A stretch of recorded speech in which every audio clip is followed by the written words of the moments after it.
Good morning, everybody. Welcome back to cilinixfxcapital. Hope you're all doing great, and welcome to this new video right here on MONAD. Going to do a full update. We'll talk about the current situation right here for MONAD. We'll talk about the order flow, which I think we've seen some meaningful changes in that. Not for the positive, just to be frank.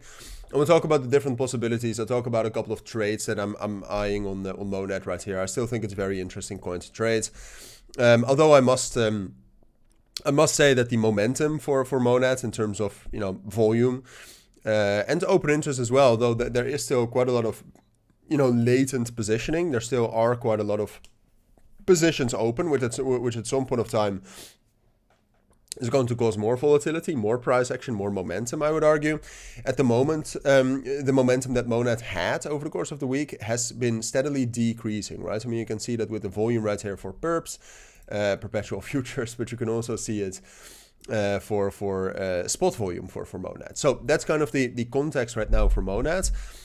Technically, we're still trading below the level that we had a significant breakdown below right here on Friday. We spoke about that yesterday as well. This is by far the critical level, right? And you can also see that's being very respected. It's, let's say, around 3.9 cents, 3.94 cents. That's a critical level. Also, if we want to get some bullish momentum, because what we see with MONAD is a significant change, which is not amazing, right? What you can see is two things. First of all, is that the funding rate every now and then, not always, but is actually spiking up, which is not great. You want the funding rate to be negative. You want the funding rate to be lower. That means that it's over shorted, and then we can get some squeezing price action. Right now, shorts are getting paid, and they're not only getting paid funding fees, which they are. They're also getting paid in structure and price action. The price action has been bearish since the top right here, Thursday the 27th, and since then we've seen some meaningful bearish price action, which is not amazing. However, what you can see at the same point of time. Oh, by the way, no, what's also true is that now, for example, on OKX, you actually have a long-short ratio of 1.13, which was negative the entire time around. Now you actually have more long positions than short positions, which could be one of the reasons why that funding rate actually is positive. But what you can see on the other hand is that if you look at the open interest, it's first of all still very high, so a lot of positions have been opened, and the CVD has been extremely bearish, right? So the CVD has pushed down this entire way. A lot of shorts have been opened. Right now you can see that longs are being opened, especially also this morning, and this it almost feels like this is kind of the final try of those longs to squeeze out those shorts.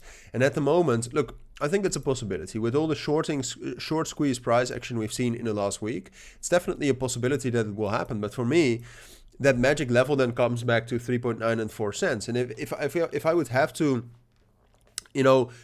grade the current effort that's being put into liquidating or squeezing out those shorts, I would say it's not doing a good job. I mean, the price is dropping down quite hard. You see quite a lot of bullish momentum coming in right here, or quite a lot of long leverage coming into the price. And the price is barely moving. I mean, the price is already dropping down back to the same levels right here when the open interest was much lower, which is not a great thing. It could be spot selling. It could be airdrop selling, one of those two things. But as it stands right now, because of that, I have to be slightly bearish. I have to say that, for me, the invalidation to my current bias is a breakout above 4 cents. So if we're able to get a breakout above that, and I will be watching that very closely, right? If we're able to get a breakout above that, then I think this can turn into a short squeeze quite easily, into 4.4 cents, possibly higher into the area around the previous highs. So this is, first of all, possible. It's realistic, and you should be ready for that. But under the current price action and under the current order flow, I would say it is more likely that we will just stay down here, and that those shorters will, at least for now, be rewarded still. And then possibly we get another chance to liquidate them when we drop down into that level between 3.2 and 2.9 cents, which is the next support level. Those are my thoughts. I will keep you updated on this, because I think there will be some amazing opportunities still on MONAD. So keep an eye out for the channel for that. But for now, that's it. So thank you for watching. Take care and bye.